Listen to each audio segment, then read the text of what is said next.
Welcome to Berlin, Germany. It's EU Masters time, and we've invaded the LEC studios. My name is Khalid, and I'm joined by Foxdrop and Kadril. Gentlemen, welcome to, well, I would say the LEC set, but now a better way. It's the EU Masters set cooler now. set. The cooler set. We're It's the EU big boys Masters. now. Yeah, this is where it's at. You're in your last game, and this is the last game played here. Just saying. True. Semifinals today. This is where it's gonna need to happen for all of these teams today. Yeah, you've got first seed teams, you've got second seed teams, you've got third seed teams, you've got the third seed playing buff. So, I mean, it's definitely the most pressure they're going to feel for sure, except for the finals. But yeah, let's see who makes it. Yeah, if you're just joining us, the EU Masters 2020 Summer Group Stage has concluded. We had 8 teams advance to the knockout stage and now only 4 teams remaining. Gentlemen, who do you think had the most dominating performance of the tournament so far?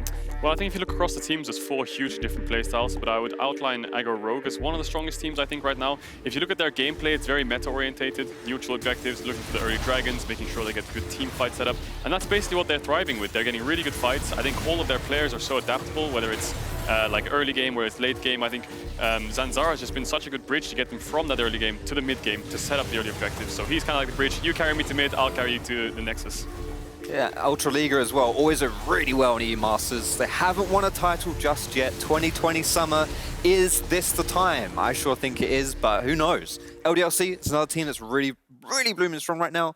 They were the champions in 2020 spring, excuse me, not 2019 spring, though the LFL did win it back then.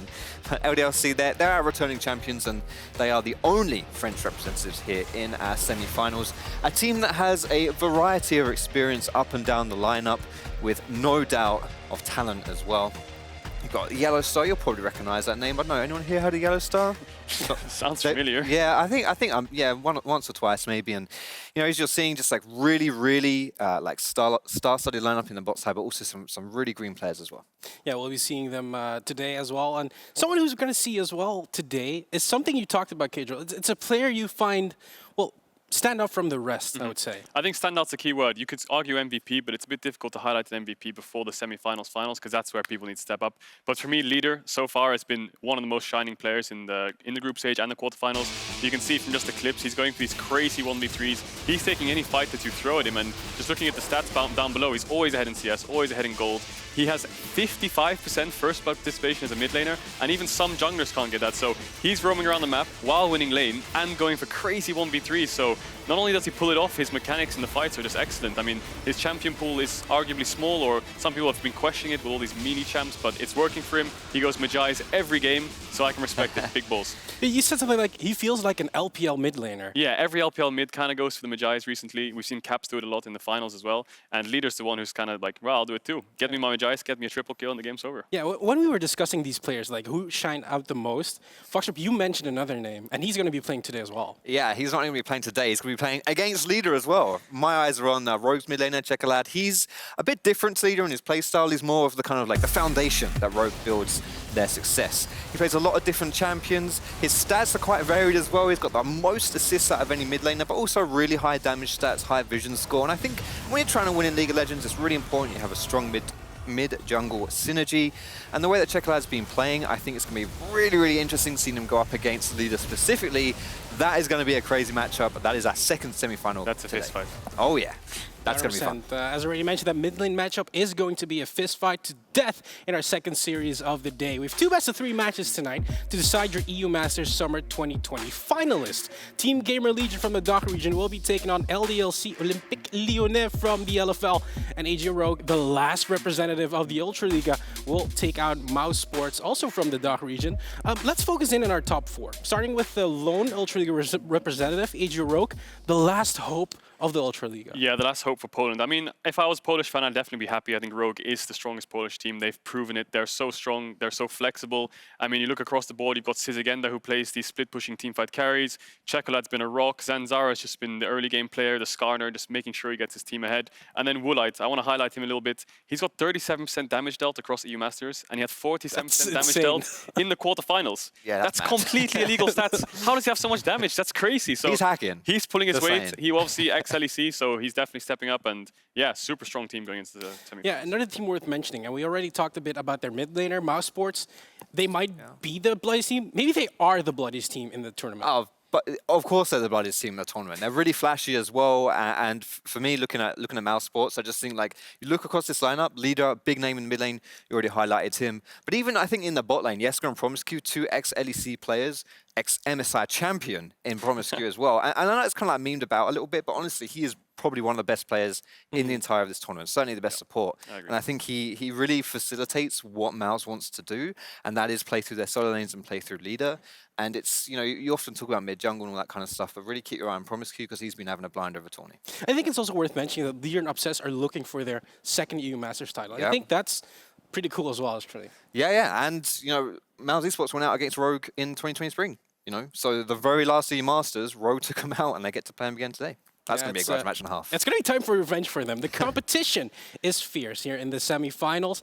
And let's now shift our attention to our first matchup tonight. It's going to be Team GamerLegion versus LDLC. I mean, we've seen a lot of these teams, but I want to talk about GamerLegion because they have a very refreshing style of drafting. Refreshing is one way to put it. You can also call it wacky. I mean, you look across the board, they're just playing crazy things. I mean, Hjarnan, for example, he's playing Mage's bot. His champion pool's like, it's got Jhin in it, which is an AD carry. Then he's just got like Heimerdinger, Swain, Galio, Ziggs. It's all these crazy picks. They're playing even Neeko on your screen here, so they can get AP from the bot lane whenever they want. Hjarnan's been playing all these mages. They're such a wacky team, and you get the vibe from this team. It's like, if they don't know what they're doing, then how are you supposed to know what they're doing, right? They're locking in Rengar, Ziggs.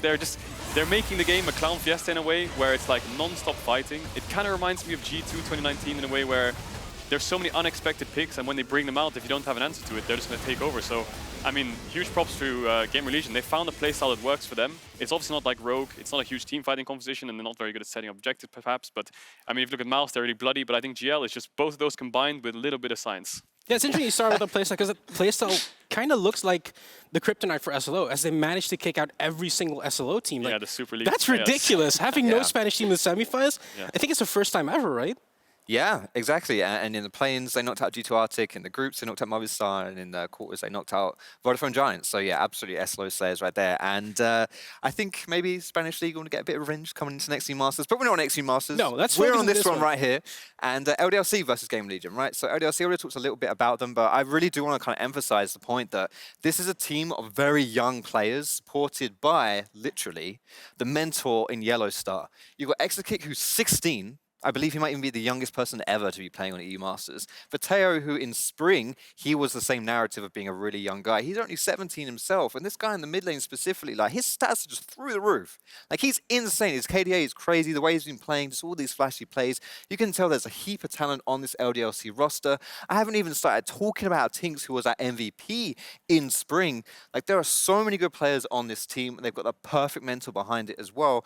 And I want to see whether they have like the fortitude, like maybe like the mental fortitude to withstand a team like GamerLegion, who might, I don't want to say the C word, but might fromage something away from in the first game, maybe just a teeny weeny little bit. And especially when you're in a best of 3, if you go down that first game, might be something that you can might struggle to bounce back from. But I'm really looking forward to see this. They're going to have to control the beast of GL. Yeah, it sounds like today's games are going to be a treat. Let's put it like that. The reigning champions have a tough match ahead of them as they take on Team GamerLegion. To help highlight some of the LFL synergy, Trouble standing by to break down, some of their team fights. Thank you so much, Colin. This clip actually is coming from our quarterfinals where LDLC were facing Gamers Origin in an all LFL best of 3. Now, LDLC are in a pretty grim situation here. They're 0-1 down in the series. They've lost every single fight this far in this game. And also, Gamers Origin are 2,000 gold in the lead. It's looking kind of bad for them. Now, if you look at the top of your map, you have TynX, who has actually picked the Skarner, but his actual targets, 1, 2, and 3, which is both the carries for Gamers Origin and the Blitzcrank, all have QSSs onto them. So their only target available is going to be Bluerzor on that trundle on the side. Now, what I want you to pay attention to as we play this clip is that YellOwStaR very cleverly places a ward right behind where this fight is just about to take place, as well as Bando, if you look on the minimap, he has pushed his wave and he's backing to buy a death stance. If we keep playing this, you will see that when the fight is start, expecting, Bluazor will try to take his chances again because, again, they've won every single fight. Remember, he's the only target for the Skarner ultimate. He's going to get instantly pulled back and taken into the entire LDLC crew. He's going to get focused down immediately. And now, here's where the fun begins. Bando is already channeling his TP, and Smiley is way too overextended and focused on the fight that's going on in front of him, which will result in him being singled out by the charging Wukong into this fight. Now, while Bando is wreaking havoc in the backline, taking down Smiley, you will see that this whole fight is pretty much done because when the Ashe is allowed to take all the damage down without being unbothered, no one stops her. And LDLC clean out this fight, they clean out the game, and straight after, they also clean out the series. Now, of course, the reigning EU Masters champions still have a tough road ahead. Earlier today, Colin got a chance to sit down with the savior of that fight, Bando. Here's what he had to say. Bando, thank you for joining us. LDLC being the reigning champion right now, actually, and coming in as a third seed from the LFL. How confident are you that you can get the back-to-back victory? I can't say that we are like 100% comfortable because I mean there are a lot of really good teams remaining, but yeah, I know that we are pretty strong, so I think that it will be a real pleasure to be the first back-to-back champion. Yeah, it would be great. It would also mean that you have a third title in the LFL, and no region has done that before. Your match versus Team GamerLegion, that makes you end up against Phones. And Phones, how do you feel about that matchup? I don't think that like any top laner will have like a big lead. I think that for tonight because Phones is a really good top laner. I don't think that the match will like decide by like which top laner will be the best. I still think that there will be like some matchups that will be maybe kind of randoms, like because of the champion pool that we both have. But otherwise, yeah, I think that Fons is a really good player, so shouldn't be like anything like amazing. You are the last remaining team from the LFL. Is there anything you want to say prior to your best of three to the French fans or all the fans out there still rooting for you guys? First of all, like thanks for all the people that support us because like it's a huge yeah, I mean we are playing way better when we know that people are behind us and that wants us to win. Thanks for all the French fans for sure, like merci, like we say in French. Otherwise, yes, I mean keep cheering for us. Maybe it will be like the small thing that make us the back-to-back champions.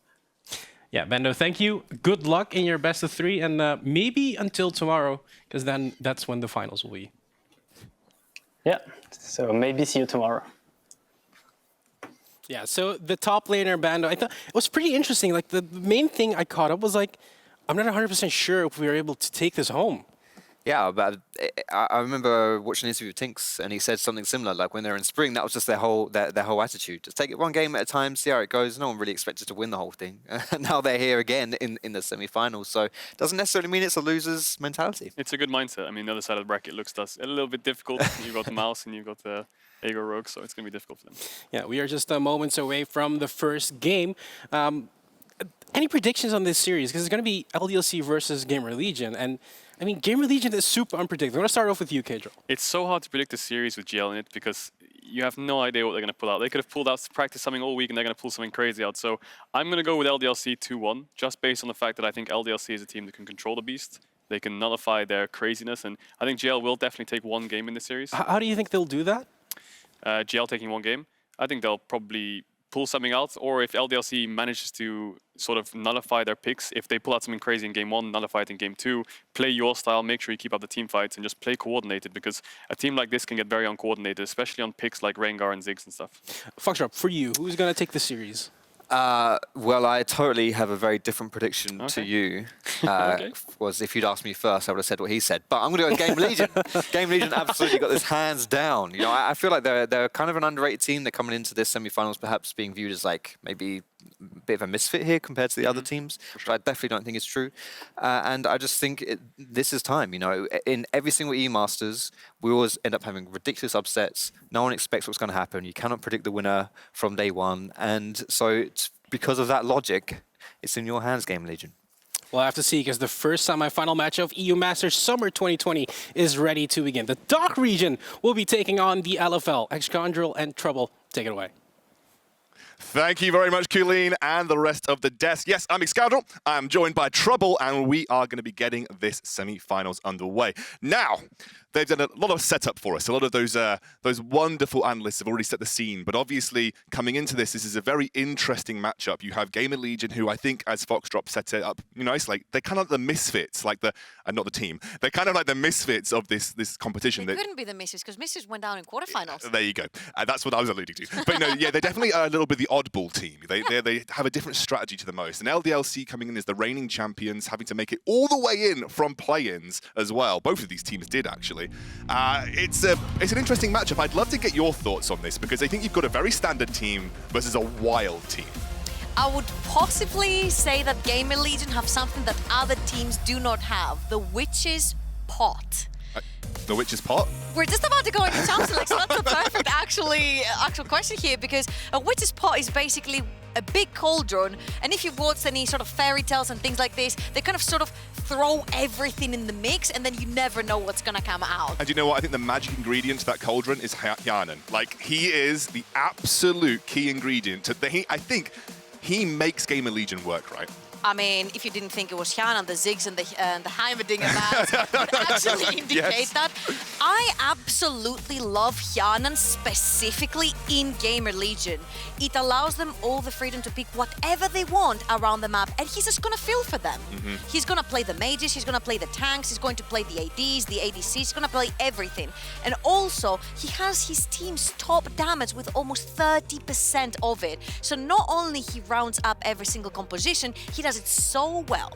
Yeah, and you can see we're just heading through draft now. As Trouble quite rightly pointed out, a couple of picks that Hjarnan has played throughout been banned away. Phones will not get that on, something that he's defaulted to on the top side of the map a lot. TynX loses that Hecarim that he's played so much of throughout the European Masters, and Vetheo will not be getting his hands on the Akali, but it is a Renekton first pick, which we assume is for Bando, but there is technically flexibility there. The all-true LCKs coming through, they really value the Renekton first pick over there. He doesn't necessarily have any hard-hitting matchups versus him, so he pretty much gets free reign in lane. Then if it doesn't go that well, he plays Peel for the ADC. He's basically like a supportive bruiser later on. But let's not forget that GamerLegion are a team of many talents. You see the Lucian, he could even end up jungle. At this point, you can also put the Lucian versus the Renekton. So with GamerLegion, we cannot necessarily tell where it's going. And you see Rabble has locked in the Nidalee here. Has he though? Yeah, well, yes, of course. Has he though? Look, I know that GamerLegion are wild Trouble, but I am going to take the sweeping assumption that that's going to be Nidalee jungle. All right. But I think you have to, when you see the Renekton, you do not want to give away the Renekton-Nidalee combo in the top lane, especially with someone like TynX. And TynX has said, never mind, straight onto Skarner, something I've performed on. And we see a Syndra, a pick that hasn't had a huge amount of priority in the European Masters, but Vetheo takes it straight up. It's had a really big impact on the series between GamerLegion, Gamers Origin, and LDLC, where Vetheo was on that Syndra. He had his Magi's. He had actually not died throughout most of this game. I'm really surprised to see Rihanna just go through like this. It was a really big pick or ban prior for a lot of these teams, but I do like the fact that TynX is resorting onto some more tank facilitator sort of champion like the Skarner. It is the champion that brought him the win in this quarterfinals versus Gamers Origin and snowballed the victory later on for the series. And it's kind of indicative of the way that TynX has evolved as a player with LDLC. He's become more of a facilitator, less about I'm the carry, more about I can facilitate the people like Vetheo, who has been an unbelievably good performer in the mid lane for LDLC. It is going to be the Volibear locked in here for GamerLegion. Now, as you said, we can never really truly be sure where these picks are going, but I imagine that's for phones in the top lane. That could potentially be. I'm honestly not very sure, because if Hjarnan locks in something like the Kai'Sa, we could potentially see Visdom play the Volibear. Sure. Visdom has the most unique champion picks, number 8 in the whole tournament. 8 unique and champion 3 picks. of his teammates actually, Rabble, Hjarnan, and and Nite follow him with 7. Wow. So GamerLegion all in all have the top 2 for most unique picks in the whole tournament. So again, it wouldn't surprise me if we saw the Volibear going down bot lane with something like a Kai'Sa. This is a very classic, like, second ban phase against something like GamerLegion is like, I'm just going to pick something random and ban it. And it's like, it's from the other side, it's like, take any mage you can think of out. We'll see what GamerLegion... Oh no, is this going to be the infamous Gragas Neeko bot lane?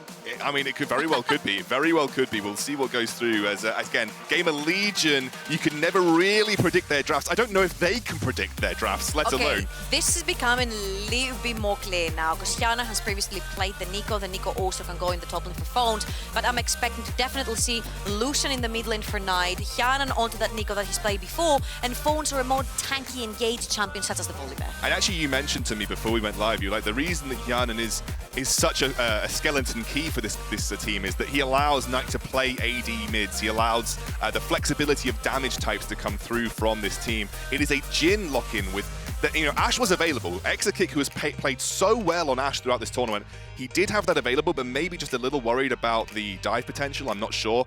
Maybe it's just something that doesn't fit for their comp, but they're going to go for the Bard and the Jhin in the bot lane. That's why the Jhin is coming through, because Jhin is playing so far away from every single fight. You see YellOwStaR looking in the Bard. We know how TynX and YellOwStaR work. They're roaming together around the map. They're trying to create pressure together. So Bard not only does fit YellOwStaR, it fits the team in the roaming capabilities as well.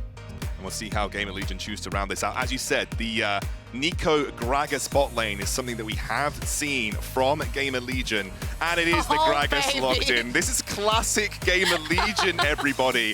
If you have not seen this team play, this is their identity. You know it from draft. 100% win rate, by the way. Look, I'm going to be honest, though, that you could pick out many of their random unique champions and say 100% win rate, because they've just played so many different variations. They are the mad scientist team, and they are really looking to at least put LDLC in an awkward position from the get-go.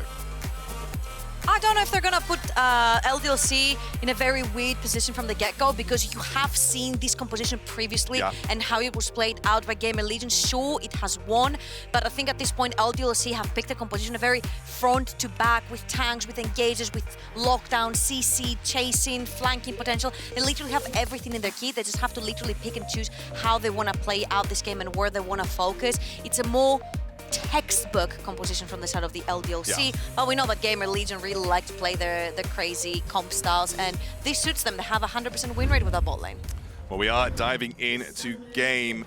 Both of these teams came from play-ins. LDLC and GamerLegion have worked their way from the very bottom of the European Masters. GamerLegion hoping to follow in the steps of Berlin International Gaming from summer 2019, going from play-ins to champions. And LDLC, they have the potential for the very first time to be back-to-back European Masters champions, and also claim the most titles for their region and break the record, taking 3 titles for the LFL, breaking the stalemate between the SLO and the LFL overall. And I think it's very important that you mentioned that in the finals, we're going to have one play-ins team no matter what.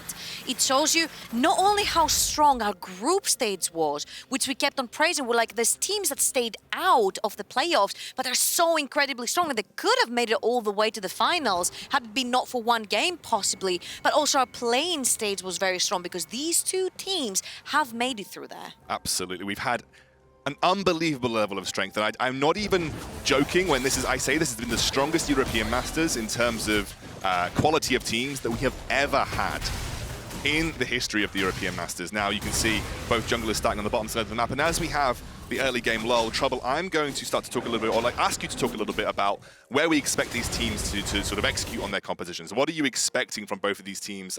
You know, where are they looking to make their comps work?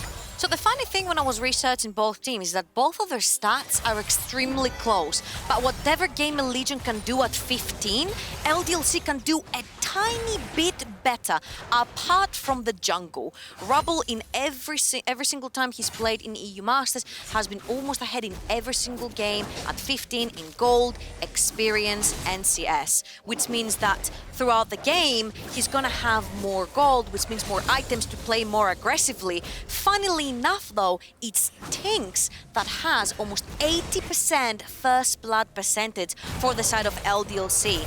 And also LDLC, even though... GamerLegion? Yeah, no, I was a little bit concerned there. Bando went for it. I was about to say GamerLegion's ahead in gold, but like if Phones dies here, they're not going to be ahead in gold anymore. No, I think you know, both of these teams are pretty aggressive. Both of these teams do like to sort of take advantages in the early game. I imagine with GamerLegion, especially when you're running something like a Neeko, you're obviously waiting for, you know, that level 6 to try and play around neutral objectives, I suppose. Like, you may be looking for a big Dragon fight to open up, a big Rift Herald fight to open up the game. And LDLC are very objective focused, right? So that's where I expect we're going to see that. So I really like, we're having a brawl in the bot lane, but what I've really had in mind for a long time is how we're having a lot of tank supports and a lot of poke supports and a lot of hard engage supports. Here I would put the bot in the scenario of him being a poke support, because he does a lot of damage as well. And Visdom on the Gragas, he's an engage support. Now the difference here is whoever is gonna get the start, right? If bot gets to poke you enough, well, I'm gonna hold on to that. Yeah, actually a little fight around the River Scuttler, but the power of Syndra drags it away, gives it over to TynX, who's able to smite it down. Again, this is the power of the Jhin. He can stay very safe into his lane. Exakick pulled back, he's just farming the minion against Hjarnan, and this allowed YellOwStaR to make his way all the way to the top side. Even if a fight broke out, LDLC would have the numbers advantage. Now TynX is on that bottom side of the map here, YellOwStaR hanging around. Some vision has come down, but Exakick should be able to just create the space to allow YellOwStaR to get back into lane with relative ease, and obviously being barred, you pick up the chimes, you won't fall too far behind in experience by making those roams happen. Back to the supports, yes. Now that there's not much action, hopefully, on the map. There is this idea of, if you're playing a tank, hard engage, a poke support is going to be able to make your life miserable in lane. Saying that. Yeah, Visdom actually goes for the engage here. They look to get the stun, but it won't happen. On either side, the Jhin or the Bard can't follow it through, but that's what they're looking to do. You know, Hjarnan looking to be aggressive, get the root up, and then Visdom able to follow up, right? Yeah, so a hard engage support, even though they suffer through the poke, one engage is all. I think he messed that one up here, and he is going to get locked up. This could be first blood as the heal comes through. YellOwStaR flashes forward. TynX now there as well. Now Visdom able to escape. Straight forward, jumps in from Rabble. Exakick kiting backwards. First blood master. TynX gets that. Follows up now with Rabble. And Nite able to take down YellOwStaR in the meantime. And TynX continues that first blood prowess. 80%, as you said. And he gets the kill. And it's growing. Nite is going to have to be extremely careful, though. I think they have spotted Vetheo pushing down. But if I have to say something, I think it's more worth for GamerLegion here, because you're getting the kill onto your Lucian. It's going to be extremely important. You have already more CS on a champion that's constantly pressuring the mid lane. Now it's going to have more items than Vetheo Syndra.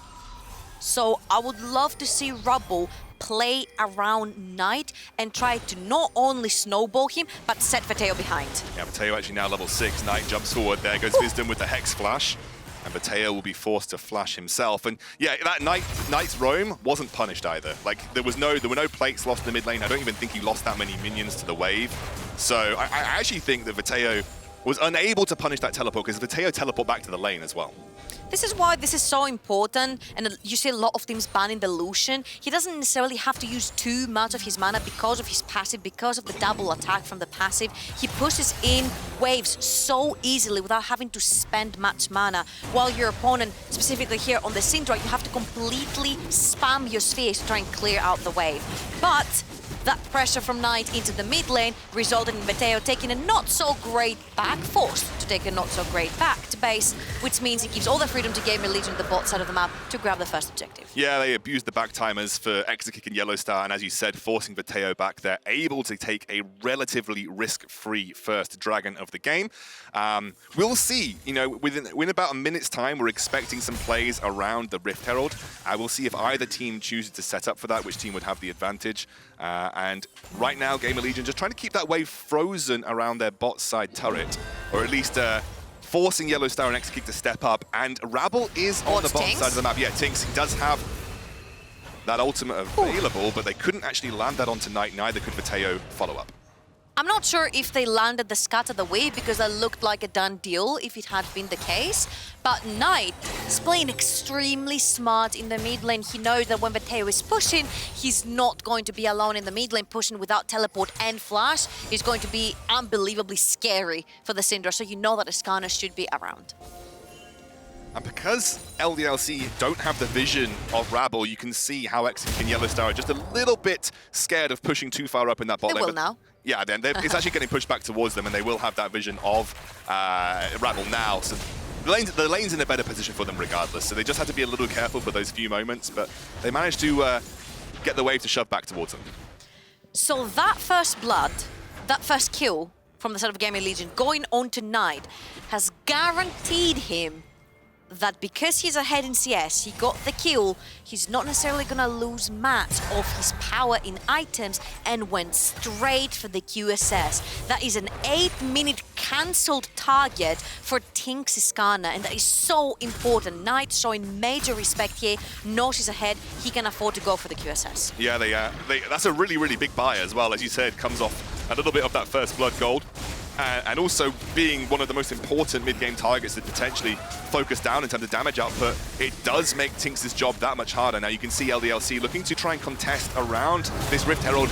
Bando goes in, does pop the Dominus here. TynX flashes over, can't quite get to the Rift Herald, but I think they're going to be able to deny the pickup, which is about just as good. That was so clean coming in from GamerLegion. They didn't know the whereabouts of Exakick, yet they still went for it. Hjarnan couldn't join because he doesn't have teleport. He's joining now though, and I don't know why LDLC are sticking around.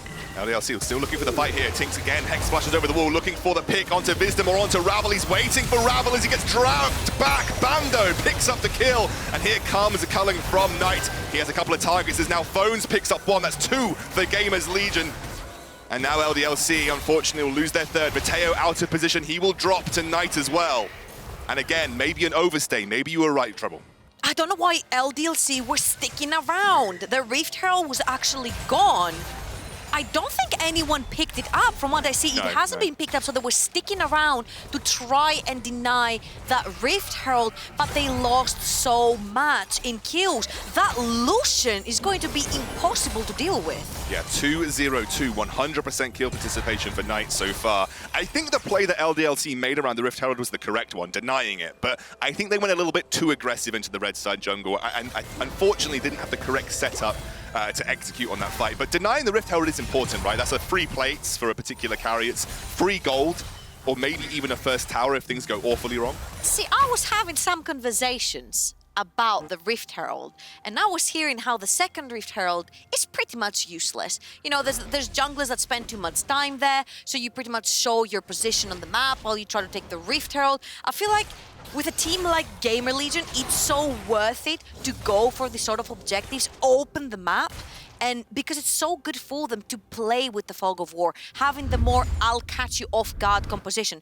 So again, here we see LDLC, they don't have the numbers advantage, because if you see at the bottom side of the map, Hjarnan is coming in with the Neeko, and he sees the perfect opportunity, flashes in, and decimates the front line of LDLC. Nite is untouched the entire time.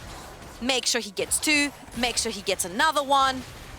That was so well played. It didn't really feel like there was a focus for LDLC. Like, I just felt like they were... I think getting the denial on the Rift Herald was the most important part of that entire moment, and then they went for the fight on top of it, and I don't really... I guess they thought they were able to isolate Rabble, but you know, Nite is just so far ahead right now, and I don't think you've got the power, especially if you waste Vetheo's ultimate and you can't get a one-bomb. I don't know if you've got the power to fight at this point. Oh. TynX does find another pull here onto Rabble. Rabble going to try and dive away. Does have that flash available. Will be forced to use it, but here comes YellOwStaR with the magical journey. Flashes forward. The Ignite is there. That should get the kill for YellOwStaR. The ultimate from Exakick just to try and secure things as well, but good pickup. The commit right there, catching Rabble off guard, getting his flash is going to allow them a dragon from the side of LDLC this time, and they're going to equalize it on 1-1. I want to go back a little bit to sort of the Syndra pick, because I feel like when you're going to... Wait a minute, YellOwStar's gone for the setup. Actually, did kind of waste his stun there, but they do catch Hjarnan at the very end, looking for the magical journey to cut him off, and in goes Vetheo. Right, TynX. Vetheo is getting focused down by Nite. The culling will not finish him off, but back in the bot lane, Phones has teleported down. They'll get the stun, but the teleport did what it needed to do. It nullified the fight. Everyone coming down for the aid. Yeah, going back to the Syndra because nothing actually happened there. So a lot of teleports were burned, except from the mid lane. Another one for Vetheo to get back into his lane before that wave crashes as well to try and catch it. So When I'm thinking of Syndra and when I think of Vetheo, is someone that has a lot of impact in the game. He will usually go unscarred during the mid to late game and try to dictate how the fights will be played together with TynX. This is why I was so surprised that the Hjarnan wasn't being picked here, because I was expecting Vetheo to play for the early game. You see how a pick like Lucian nullifies that, especially when it's ahead. This is why also the QSS was so important, because TynX cannot play around mid lane anymore. That's why you see LDLC move around the rest of the map. They're trying to catch Hjarnan, Visdom, Phones, anyone other than that Lucian. And you mentioned how important that mid-jungle combo for LDLC has been throughout their tournament success. Like TynX's ability to set up and play around Vetheo has led to a lot of their success. But in this point, like, he's unable to, because the QSS there for Nite means he's not going to have an immediate impact in the lane. You can see now Vetheo, he's a little bit caught out here. Visdom is going to face check him. Vetheo maybe looking for the ultimate here as Visdom buys some time, throws it down. Unleashed Power will not find the kill, and now Hjarnan looking to get into this fight. Vetheo forced to flash over the wall. Now YellOwStaR the target. The pull back through. Again, TynX able to trade 1-for-1 overall. A nice stun from Vetheo. That was a good result for LDLC given the situation. I'm not sure who caught who right there, because I feel like Vetheo was like, it's okay, I'll go down, but I'll take you with me. But in the end, Nite is the recipient of yet another kill onto that Lucian. 3-0-2, 350 gold bounty onto his head, and no one can actually focus him down because they can't catch him. They haven't even blown his flash this entire time. And now even more so with that gold injection, he's already paid the QSS tax. He's got a great accountant because he's already paid the QSS tax and he's ahead of the game in terms of those items as well. Nite is going to be an incredible threat for GamerLegion, and I think they're going to be looking to play around him as much as possible. Looks like they're actually transferring him over to a side lane, so opening up into... Wherever Vetheo goes, he's not getting away. Exactly. Looks like they're actually transferring this over into a kind of like a 1-3-1 style opening without having taken down any of these first turrets as of yet. But the second Rift Herald of the game is being started up here by LDLC. Rabble not in position to contest it right now, and I don't think he's going to get there in time either, so they're just going to give this one over. So we are 15 minutes into the game, and we haven't necessarily seen too many kills go down. We only have 9, and considering we have GamerLegion in front of our screens, that's a very low number in their games. Now the thing here is that both of these teams, you see how they're playing laid back. We talk about GamerLegion, you know, the Witch's Pod, the crazy Alchemist drafts, the crazy picks, but they're playing more laid back, and this is what scares me here, because they have the composition that needs to excel into this early game. Now, of course, with the Lucian, you can go for the very late game scaling build. That's why he has the Mana Moon on him as well. You'll see the Essence Reaver, you see the IE coming further on. But I'm just really worried because of the ability of LDLC to front to back so well with that composition. Yeah, and actually, now you kind of mentioned some of those item spikes. Let's take a brief look at where we are. We've got the Black Cleaver set up for Bando, one of those key items to allow him to trade more effectively in the lane, especially versus that Sunfire Cape and the Ninja Tabai that you're seeing coming out from Phones. Apart from that, no major item spikes being hit. We are pretty close to an Infinity Edge for Exakick, it looks like, or maybe a Storm Razor. But apart from that, no huge items have been hit at this point in time. And this is the time where GamerLegion need to actually put their foot on the gas and try to pick up fights.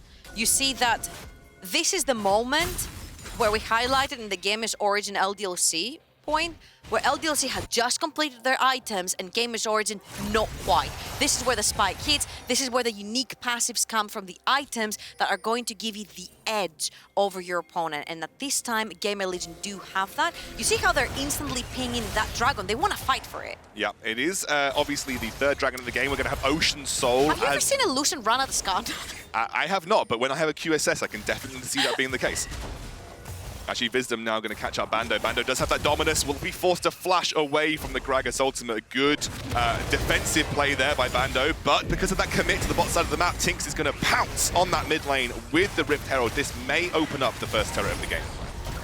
Yep, they're definitely going to take it with them. And again, these stats that we talked about, more towers, more objectives, less kills for LDC, more objectives, means that they play more cohesively and with a plan. Bando is going to walk straight into Phones here. He may have to use the Dominus to get this route coming out. TynX in the middle of nowhere right now pulls Phones right into the middle of the team, but he pops the ultimate. That's not the target you were looking for, and YellOwStaR trying to buy some space. Here comes the Curtain Call.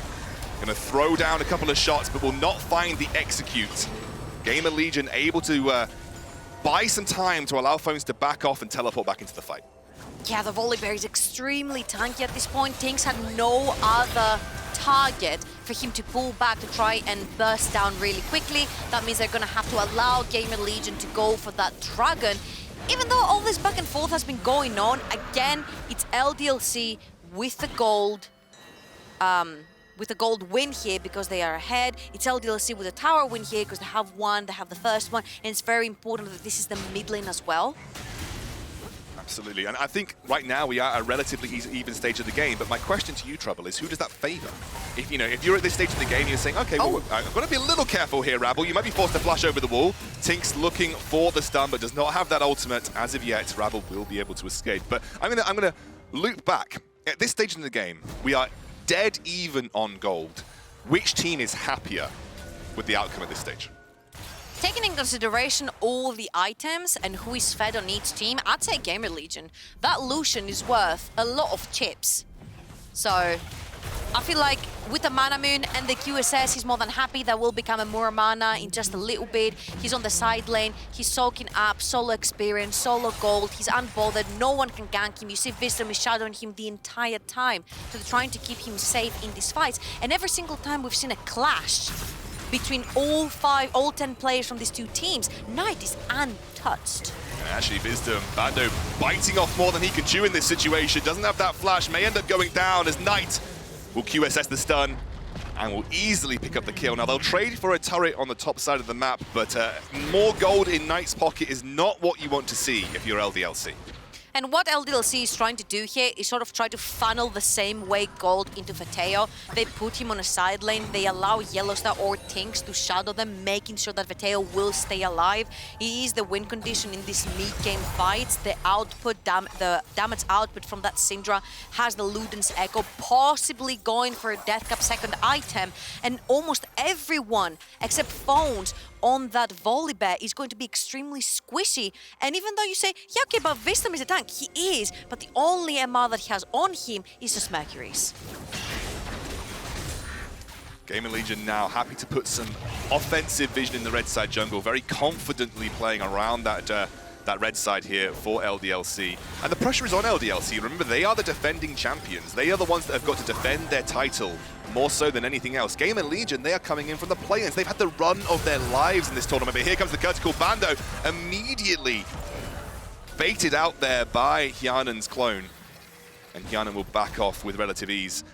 Curtain Call used, but not much gained there for LDLC. They do have mid lane prio. They are trying to push through that blue side jungle now. What can they get with it? Will this be a potential mid lane tier 2 because of that little setup? That was so clever. GamerLegion thought that they were gonna get something out of the bot lane jungle invade, but in the end it's LDLC pushing them out of the map, making them take a retour, which was too long, and LDLC hit back with another major objective in the mid lane, which is mid lane tier 2. That is so important for LDLC because they don't want to allow GamerLegion the chance to get out of the jungle. Nite? Yeah, Nite going to be the target. Immediately dives onto YellOwStaR. Will flash out of the ultimate, and YellOwStaR will be kept alive. Nite now, he is in no man's land, but we'll get the support here from Visdom. The rest of GamerLegion are coming through. Now TynX, knowing that QSS is down, he will try and go straight onto Nite under the tower. Will take him down very low. Nite able to escape for the time being, but look at those low HP bars. Phones doesn't get over the wall. He will take the bodyguard shot for the rest of his team. And LDLC will get something from that chase.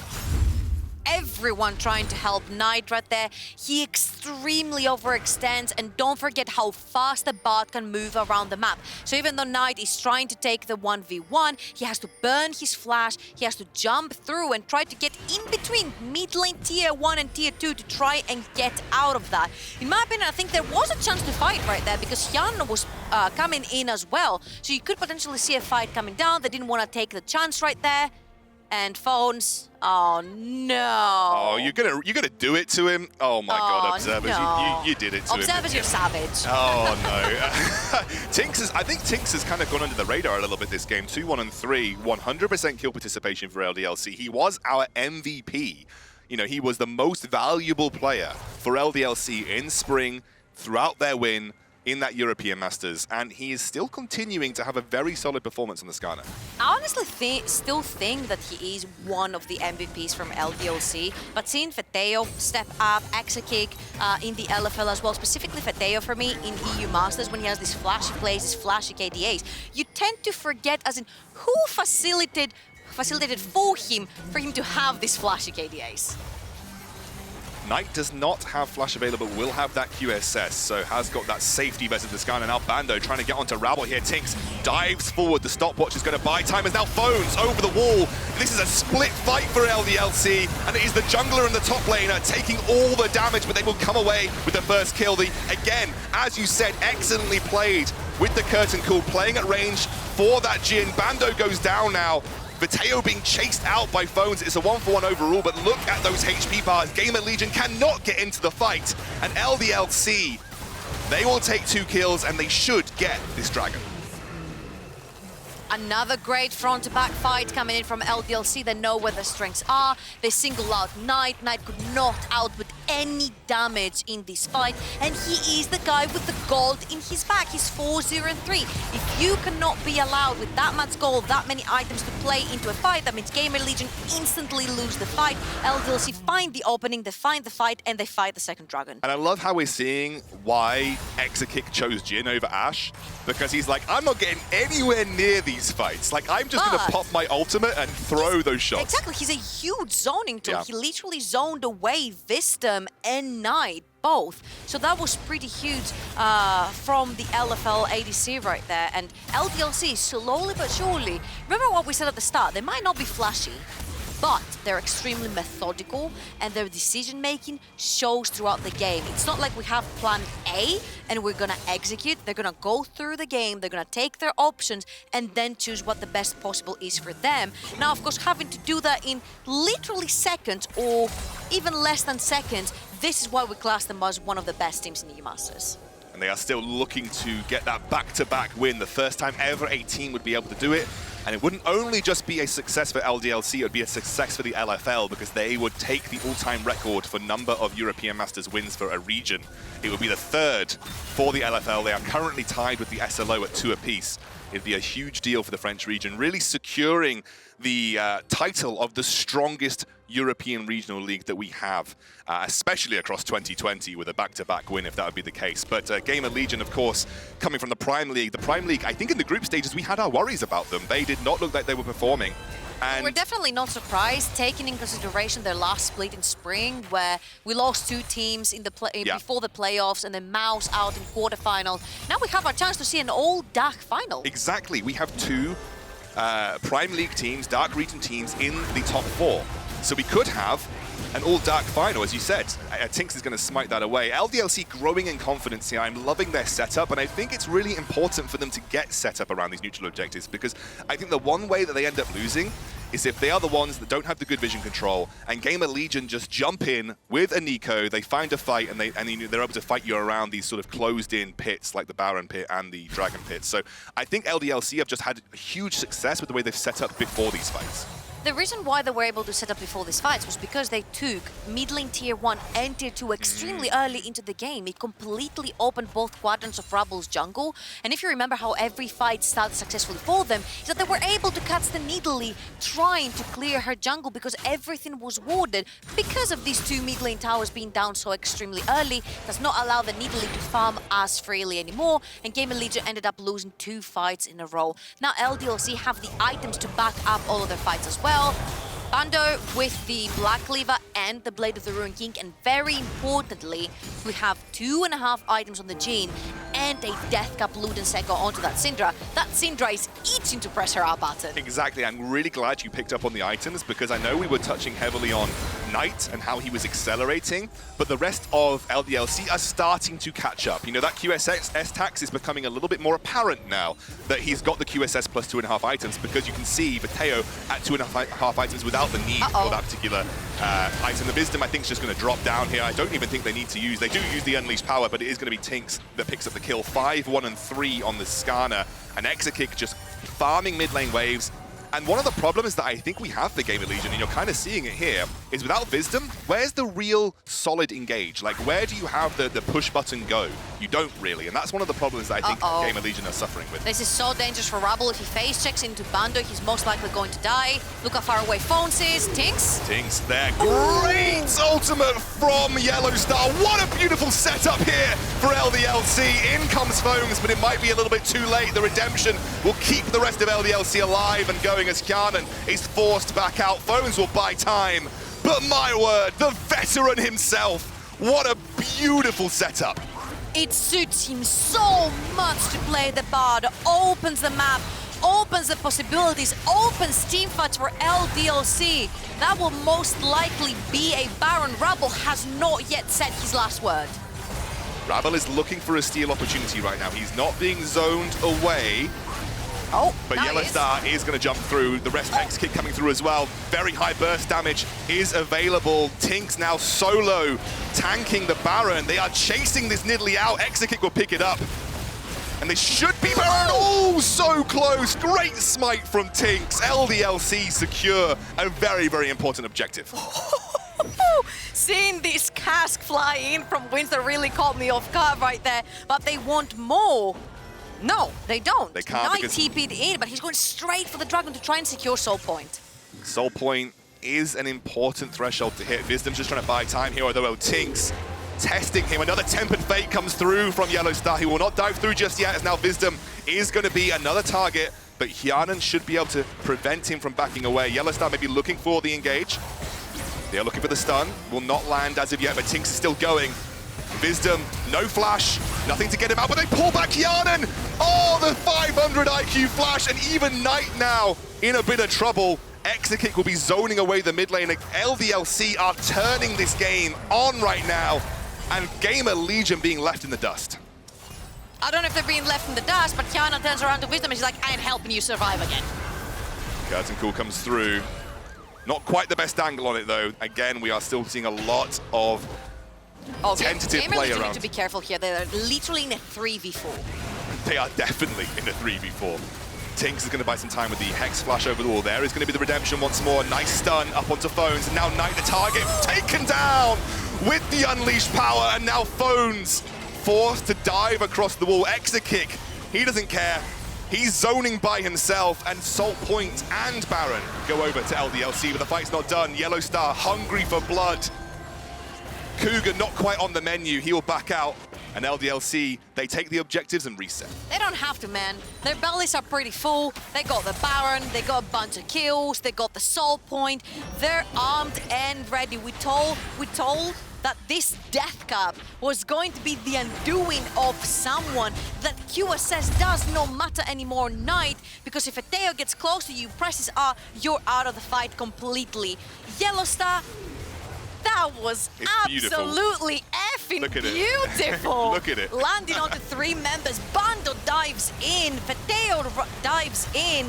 And even though you see that there's still a bunch of damage on the side of GamerLegion, there's a so spread across this whole fight. They can't just focus down one member. And even though Rabble does try to find an angle where he won't be found out, to try and potentially steal the Baron, it is his undoing because LDLC find him and they take him down too. Yeah, and I think what you're seeing here is kind of the problem that I have with the GamerLegion composition is if they're not being proactive, if they have to play reactively, I actually think they struggle. Like, they don't have the ability to play reactively as easily as they would want, especially if LDLC are dictating the pace of the fight. As TynX dives across the wall again onto Rabble, the chain CC is there. Tempered Fate will not be quite so good this time, but TynX is buying so much time on this Skarner. He's taken down very low. The shutdown is there for Rabble, but Bando straight into the middle of the fight. It's 4 versus 5, but LDLC are the hunters still. GamerLegion. Oh, I'm not so sure about that blast cone, mate. That might have not been optimal. They're going to get away with it. They're going to get away with it, but that was definitely on the edge for me. Wait, I completely forgot which team in the NLC it was that lost to the blast cone, literally. Oh. Because that was so unfortunate for GamerLegion. Now LDLC have the pressure in the mid lane, they have the minions. They won't have Bando for too long. They won't have Bando. He tries to dive onto Hjarnan. He'll take him down. A 1-for-1 trade is an excellent result for Bando in that scenario. Vetheo will not be able to find the stun here, but he will get taken down low. Nite flashes across the wall, biting off more than he can chew. And LDLC will say thank you very much. Look at YellOwStaR, look at this man, setting up these team fights and setting them up in the middle of team fights too. Exakick will gladly be fed the extra gold, and LDLC now, they have the base. Blasting into Vetheo when he has Ludenseko, Deathcap, Void Staff, and a majorly stacked Magi's is, I don't know if it was a big brain play, but it definitely didn't work there for Nite. He thought maybe Rabble would jump in with him and they would get the shutdown. Respect for the try, but it's absolutely a no-no in Vetheo's books. You don't just dive a Syndra like this, especially when she has backup. Now LDLC have both of these inhibitors down in the base of GamerLegion. Less than 2 minutes for the next Dragon, and GamerLegion are gonna have to rethink the strategy around that. They have to push out the waves, they have to get some vision in the bot quadrant of their jungle, or LDLC are gonna choke them out of these wards and try to engage on them. How do you approach a fight with LDLC if you're GamerLegion right now? You don't. Yeah. All right, okay, next question. LDLC, though, they're setting up for the Ocean Soul. We know that Ocean Soul itself is a huge win condition. I don't really see a way that GamerLegion can contest this. I mean, you look at the level differentials that you're sitting on. There's a 1 level differential in both the mid and top, and then across both support. I mean, YellOwStar's 2 levels up on Visdom too. I just think LDLC are in a too strong position in game 1 right now. Yeah, and especially when you're behind, like GamerLegion are, 10,000 gold, having to build that QSS really hurts your damage, because Visdom could have built another item that would have made him extremely tanky. Same goes for Rabble. But it's just taking these tacks, like you mentioned, in building another item, trying to catch up, having to build QSS. It really hurts that lane. Because we praised him in the early game. Thought, oh, wait a second, though. That's a big pull onto Hjarnan. Does have that Zhonya's available to buy some time, but LDLC will kite back. And their front-to-back team fight is like nothing else right now. Bando picks up 2. Vetheo across the wall with the unleashed power. Godlike for the mid laner from LDLC. And that should be all but game for the French team from the LFL. We literally just mentioned how the only one not having a QSS is Hjarnan. TynX, 3,000 IQ, dives in, and who does he grab? He grabs Hjarnan, the guy who's responsible for most damage in GamerLegion. LDLC take him down. First game off to a great start for the defending champions. The LFL certainly retaining that strength that we know that they have. Great performance from them, and I really think that GamerLegion kind of let it go in the early game. I think LDLC played so cleverly around objectives with setup and vision. What did GamerLegion, like very quickly, what did they do wrong? How did they lose that huge advantage that they had in the mid lane? I don't necessarily think they did anything wrong. I just felt they were too passive. Like, they had the Gragas. The Gragas does a lot of damage in the early game as well. I tried to briefly talk about the support right there, but they were just fighting all the time in the early game, and then it was just silence. LDLC figured out, listen, we can't fight in the early game that much versus them, so we have to take it back. And the GamerLegion actually fell asleep. And that didn't necessarily help their composition, because they needed to snowball. You saw that at the end, that Neeko wasn't doing that much. Well, the LFL take game 1 in our first of the best-of-3 series. They are 1 game away from making it back-to-back European Masters Finals for the French team. We'll talk more about it after the break.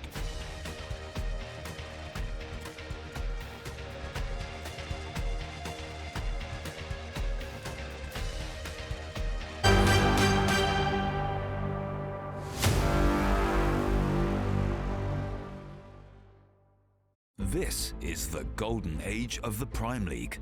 It's the only European regional league with multiple title contenders each split. This doesn't just sound good on paper, it makes the Prime League the most competitive national league out there. Even though the Prime League allows its players to live the life of a professional League of Legends player, they all still share the same goal: to make it to the LEC.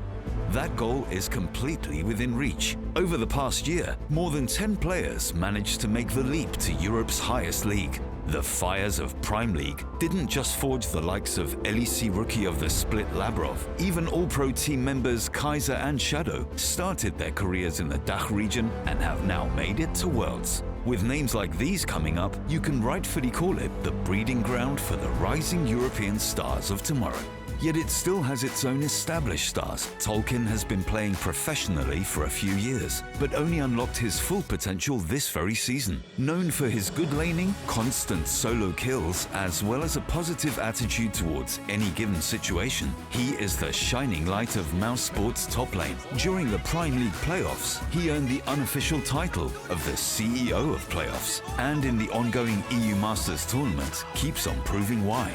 It's players like him that ensure the Prime League is truly deserving of its name.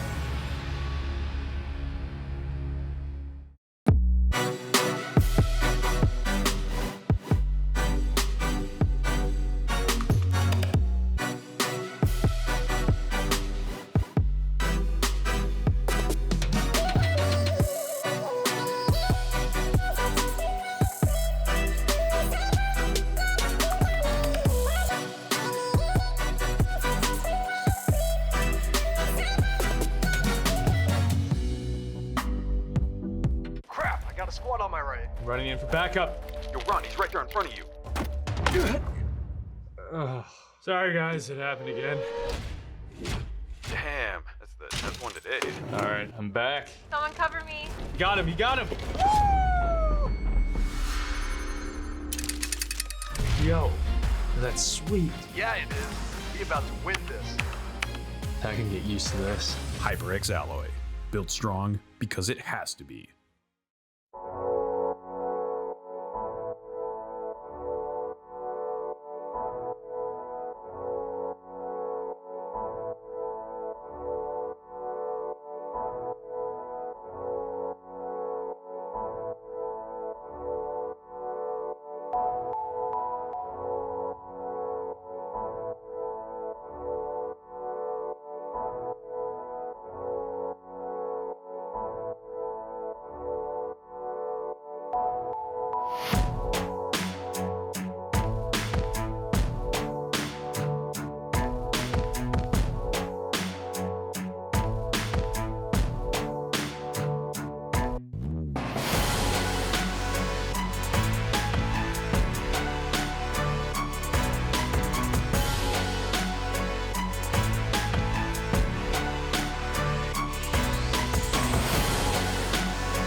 Welcome back to the European Masters. We are currently watching LDLC Olympic Lyonnais taking on GamerLegion. They are leading with a one-game advantage, I would say. And Foxdrop, What did we just see, actually? What did we experience? That was a beautiful game. Perfect game for the first game of semis here at EU Masters. Yeah, we had some really cool fights. I would love to bring up some of the ones that we saw. If we can roll some B-roll, can we do that? You're just No, we're doing draft first? Yeah, let's do the draft first. Right, let's talk about the Kidril, draft Let's go instead. through the draft. Kidril, these drafts, we've been talking about GamerLegion being a very refreshing way of drafting. We see the Neeko coming in again, and the Gragas on the bot lane. What do you think about this draft? Well, their draft, they get the AP from bot side. I like that a lot. The Lucian mid flex was really good. I think the only thing I don't really like about the draft in general is the Bard picks seem to do a lot for them. And the Renekton first pick by LDLC kind of shut down Nidalee Renekton. They go for the Volibear, which is known in the LPL as sort of like a counter to the Renekton. You get the push, you can win in the trades, you can look for the dives. And you can see, I mean, LDLC, they got blue side. I think blue side is really, really OP right now. I think blue side you can target ban, and you can just see they've banned out 4 of Hjarnan's champs in the Ziggs, Heimerdinger, Vel'Koz, and Zilean. They took away the Orange, so it stopped a lot of engage. So, I mean, I think GL has to change up the draft a bit. I think their picks are good. I just think they need to ban away a few different champs. I mean, maybe leave open the Thresh, trade away something like the Skarner or the Renekton. But they are blue side now, so they definitely will adapt. I just think they lacked that trigger that you can pull to engage. I think it was really reliant on Nite being able to hit and Hjarnan looking for flanks. Other than that, you didn't really have much to play with in the mid-game fights. Whereas LDLC had the Skarner flash ults, they had the Bard ults, you could see the huge team fights they pulled off. And yeah, skirmishes all around. Yeah, so draft is important, but I do think the way that the game was played out is also quite important, and this one was quite an interesting one. I'll use that word. It looks like it starts off pretty well here for LDLC, and then just keep your eyes on Visdom, because he does some really fancy footwork there. That is beautiful stuff, and it actually turns out to be a fight that works out in GamerLegion's hands. And it's like this right here, despite being all GL, kind of like was sowing the seed of the story of this game, because it was kind of fiesta-y, just a teeny weeny little bit, and we had a lot of those fights. It was a mega fiesta. It was grief central across the fights. I'm being nice. Okay. But your words, not mine. Grief central in this game. Yeah. And even as we got into like the Baron plays and stuff like that, which something which, if we were to put a bit of a positive highlight on this game, I'd say TynX, the way he was able to play and get these picks and stuff like that. Just look at this. He's playing Skarner. He runs you down. Righteous Glory, Blue Smite, bam. He grabs you. Wisdom's out, and that leads to the Baron. Yeah, it feels like LDC is playing very reactive. Like every time GamerLegion tries to engage, they have a play set up already to counter them. Yeah, they're looking at the plays. TynX mega play onto the Gragas, took him out. Oh, this was beautiful. They instantly Nice. go for the turn. That one, that's a banger right there. That's a game winner. It's kind of weird because they don't instantly die. They didn't chain the CC very well, but Nite gets taken down by the Jhin ult. Hjarnan does manage to get out in the end. Rabble does manage to get out as well, but Phones pays the price. And then they kind of have to look for the steal, which doesn't really work in general. Rabble was trying to look for it. YellOwStaR played it really well. He used his tunnel quite aggressively to stop it from happening. So you see a tunnel over. They do deal with the Rabble on the side, and it looked a bit shaky on the Baron. Vetheo does flash over to try and help with that, and it was a close had smite. me clenching. That one made my heart skip a beat there. They almost got the Gragas Baron ult. with the Gragas Neeko combo, but If that was AP Gragas jungle, gone. okay, well, That's yeah, legit. true. That's true. I guess Legit. it's true. But the Neeko Gragas combo, it was so close. I just think GL, crazy playstyle, not enough behind it. They didn't get as many winning team fights as they had. I mean, when they won that fight on the red buff entrance, I think they could have snowballed the game a little bit harder. Nite was really strong. I wasn't a fan of his build either. He went for Lucidity boots on Lucian with a QSS and a tier. When your Lucian's 2 kills, I don't want to see my Lucian with a tier, a QSS, and Lucidity boots. I want to see him with those BF swords, maybe even an early Blade Rush, try and get the mid push, because Vetheo, although he was not really active too much in the early game, when he started picking up kills more and more slowly into the game, and he sort of got his groove in the fights, he was the one having mid push so much, and he was the one impacting the fight. So Nite, I want to see more impact if you're getting fed. Yeah, but talking about Vetheo, it's again that power couple. Like TynX and Vetheo, they did a lot of work on this match. Yeah, I think TynX especially, it's kind of showing flashes of Spring TynX, who won that MVP. And I think Vetheo honestly had a bit of a tough matchup. I think kind of Syndra and Lucian's a little bit of a toughie. And as you say, getting those kills onto Lucian early as well. I think at some point Vetheo was also 2 levels down. So he was kind of playing a tough game. But the fact that he was playing a tough game still came out of it. He had like a 700 goal bounty by the end of that game. You know, it's a mark of a good player to be able to kind of pull that out. He didn't make mistakes, right? He did his job. Maybe he could have won the lane harder, but he didn't need to. In the end, Skarner pulled through, and yeah, he did his job in fights. GamerLegion has picked up blue side for this second game. What did you like to see? What would you like to see from GamerLegion, Kidril? I'm not sure. I didn't really like the Nidalee too much. I think Rabble, although maybe he's a good Nidalee player, it wasn't really working for him. I like the bot lane, mid lane drafts. I think Lucian first pick could work for them pretty well. Renekton also looks like a big priority between the two top laners. So I think Lucian, Renekton, Akali, these 3 picks are really important. Maybe put Hjarnan on Jhin, put Nite on something like the Galio. Maybe you can do the swap around again. But all in all, I think LDLC just has it solidified. They have good drafts, good gameplay. So see how they pull something out. Being on blue side, you have that benefit of being able to target man a little bit more. Exactly. With blue side, you're the first pick, which means that red side's going to try and take away those strong first picks. So that works in GameLegion's hands when you got 4 target bans against you in that first game. You might be able to have a bit more wiggle room now. I want to see some Vel'Koz.